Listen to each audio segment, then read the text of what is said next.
Chào các bạn nhé.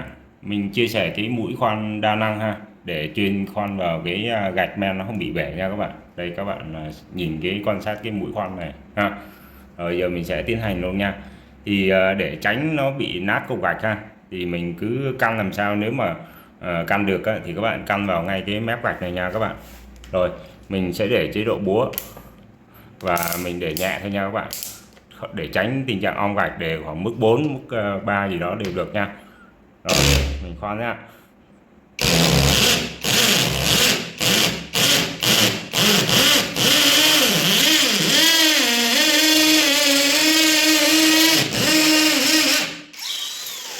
Đó các bạn thấy cái mũi rất là đẹp ha. Rồi tiếp tục đến cái lỗ gạch này ha, mình đã đánh dấu sẵn rồi nha các bạn ha.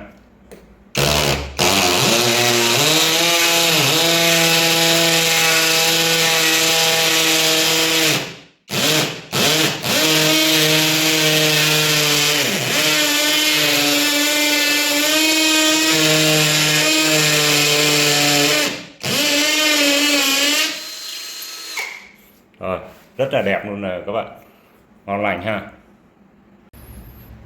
Rồi sau khi khoan xong thì các bạn xài tắc cây nhỏ thôi vừa. Đó, được bạn ha. Ok, rồi mình khoan nha.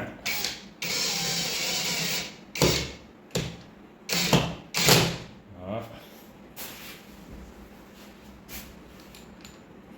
Khi mà bắn vít ra, các bạn chuyển qua chế độ bắn vít nhỏ này, và để mức 3 mức 4 gì cũng được nha các bạn. Để mình để mức 3 ha. Khoan.